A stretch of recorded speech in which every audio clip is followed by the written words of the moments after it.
I've been an iPhone user for a long time now, but last month I switched over from my iPhone 14 Pro Max to this Samsung Galaxy Z Flip 5 with no intention of moving back. I love the concept of this phone. I made an entire video when it launched showing you how it's Samsung's biggest upgrade yet, and I genuinely thought that this was going to be it, that this was the phone that was finally going to convert me back to being a Samsung user once again. And on the way, I've learned a lot about the state of Android versus iOS in 2023, how Samsung's touches help or hinder that, and what a foldable phone is really like versus a normal bar phone to live with. So let's start with the setup process, because it starts out fantastic. It tells you to connect both phones via a cable and you'll be good to go in 30 minutes. And even WhatsApp, the single most historically difficult app to transfer, now has a Move to Android button baked in. But then the first problem arose: it wouldn't detect the cable. I went through 4 cables before it finally recognized one, and then when it worked, it only partially transferred apps with very little app data. So you had to start each one from the beginning. The rest of the stuff like contacts came in dribs and drabs, with some having to then be transferred again later with the wireless method, and WhatsApp just altogether refused. This transfer, no joke, it became my and Drish's evening project every day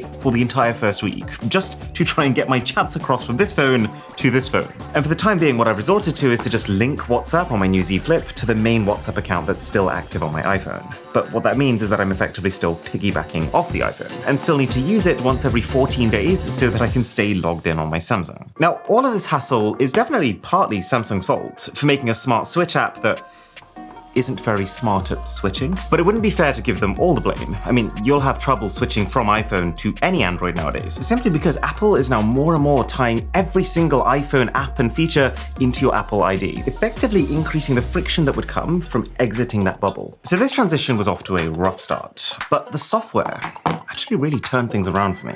Put simply, I love customization. And you rarely feel when you're using an iPhone like it's lacking, but it's only when you move over to Android after a long time being on iPhone that you reappreciate all of those, oh yeah, I can change that too moments. So Samsung, for example, has a suite of apps called Good Lock, and it gives you a level of control so absolutely insane you could spend weeks optimizing every single key of your keyboard or adding in instant shortcuts to popular phrases. You can craft every aspect of your own motion wallpaper, and you can not just apply icon packs, you can make your own. I decided quite early on that this phone reminds me of a banana, so I went all in on that. And what's really refreshing about using an Android again is that when you have those little niggles, which I did, like how if you want to search for an app on Samsung's default home screen, you have to execute some pretty advanced finger gymnastics. Or how I've got so used to flicking down the control panel on an iPhone to change brightness in one swipe, which again is not the case here, it feels tiring. In almost all cases, it's just a case of finding the right app or setting and you can fix them.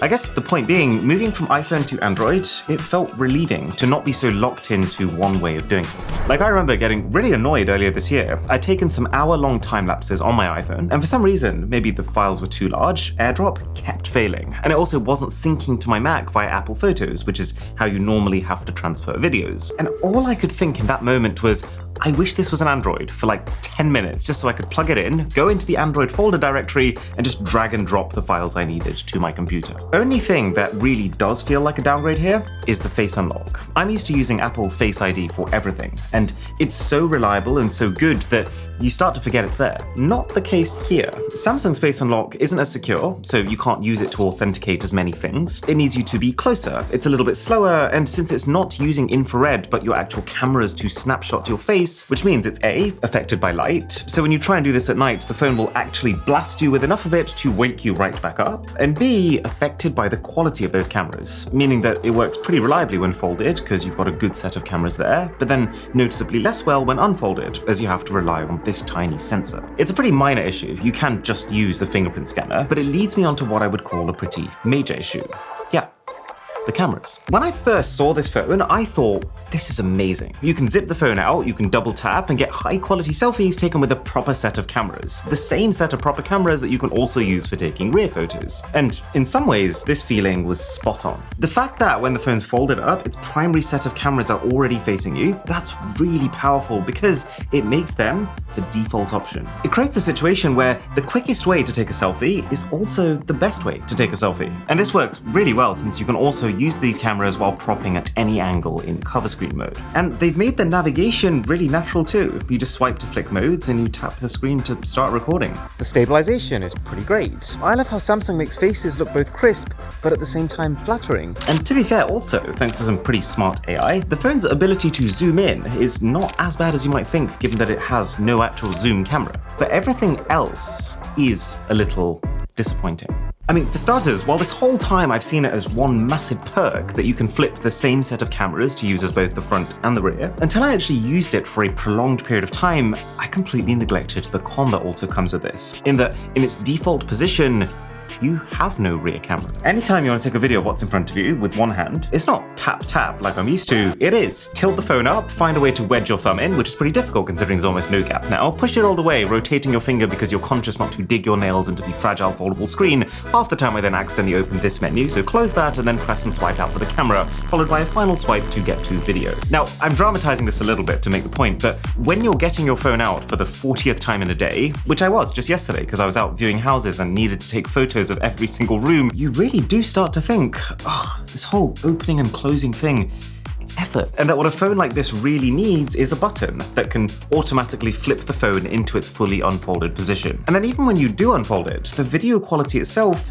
is not that great. Now, I did go into this knowing that I'd be taking a hit when it comes to video, but even with that, it doesn't feel good when you film in those middle lighting conditions, which you think should be fine for a $1,000 phone, and then you check the footage afterwards and you realize they're covered in a sheet of grain. Plus, what's really easy to overlook, and something that I didn't even consider on first impression, is that while you do get a set of cameras on the front, there is no microphone that faces you. So you end up with this really weird trade-off where you can either have good video but mediocre audio when you're using this, or you can have good audio and then mediocre video, because this inner selfie camera has a microphone directly above it. And let's be very clear, I'm not exaggerating the quality difference between these two sets of cameras. Anyone can tell that one's good and one's not. And to be honest, cameras aren't even the only area where you feel the teething problems of foldable phones right now. But if you're enjoying this video, then a sub to the channel would be Galaxy Brain.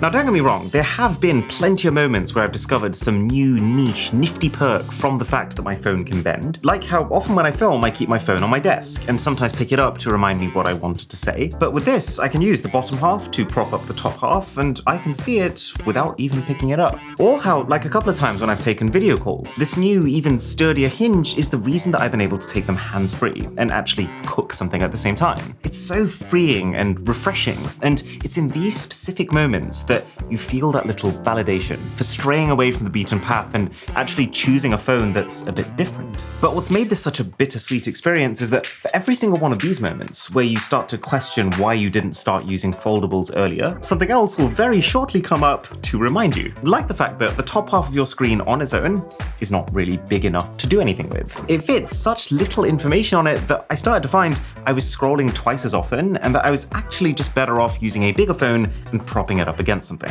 One of the things I was really excited about with this was the possibility of being able to watch content in any situation and actually have a great viewing experience because the angle of the phone can be adjusted. But it only took 2 days of me trying to make this work for me to decide, actually, this doesn't make any sense. The amount of horizontal room you have to display a video on this folded screen is so tiny that I'd literally be squinting to try and see what's happening. And so the compromise I've ended up with is using a slight bend to allow the phone to stand up sideways. So you can still get that full screen experience and prop your phone up without using a separate stand, but you just lose what was really exciting about this, which is being able to adjust the angle.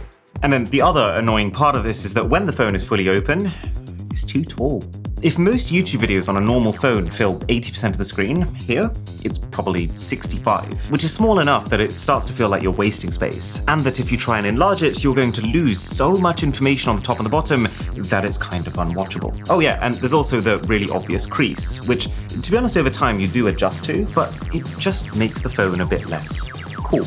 And it does also pose a practical problem if you're trying to watch videos on it with other people, because for whoever's watching from an angle, you will basically just see a big line over your content. Battery life, on the other hand, pleasant surprise, it's not even been close to an issue for me. It sounds bad on paper with its 3,700 mAh cell, but two things. A, I'm spending a third of my time with this phone on this tiny cover screen, which is pretty conservative on battery. And B, the fact that the cover screen is the default has 100% definitely reduced the total time I spend on my phone. It's created far more of a barrier between receiving a notification and then getting lost in an app that I didn't even realize why I clicked. I'll normally keep the phone folded up on the desk I work on, and then if I get like a WhatsApp, I flick to the side, I tap it to make sure it's not urgent, and then just turn the phone back off.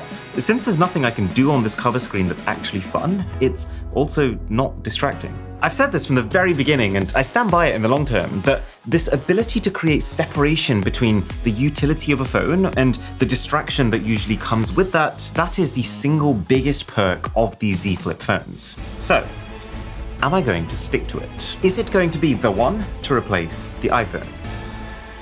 No. Part of it is the niggles that come with it being a foldable, part of it is the pretty severe camera downgrade, but a big part of it is also the ecosystem. So I'm actually not really fussed whether my phone is an Android or an iPhone, but the one thing that is a non-negotiable for me is that my computer has to be a Mac. For my needs, the fluidity of the Final Cut Pro editing program and the massive lead in battery life that Macs have right now over Windows, these two are both critical because I'm constantly traveling and I'm constantly trying to work while traveling. And so part of the decision has to also be, how easy is it to live with an Android phone and an Apple computer? And to be honest, not a massive issue. There are workarounds for almost every single feature, but I have felt the lack of ease. I really miss AirDrop, that's for one. If you want to wirelessly transfer between these two, I mean, most guides seem to recommend AirDroid, but it puts ads right in your face, needs a monthly subscription, and also still has a file size limit even if you pay. There's WarpShare, which can actually fool your Mac into thinking you're sending from an iPhone, but only works one way. And so the best option seems to be Snapdrop, which looks like AirDrop and even feels like AirDrop in that you're just browsing your files, you tap share, you click via Snapdrop, and then tap on your Mac or PC to send it. But even that's not the same. It's slower than AirDrop, you have one extra press on the Mac of having to click download after the transfer is complete, and it also will not continue if you move really far away, like AirDrop does now. Plus, it feels really weird not being able to take my phone calls on my laptop automatically like I used to be able to with my iPhone. It was so handy because it removes that anxiety of always needing to sit within hearing distance of your phone in case someone tries to get in touch. And also, AirPods become less good.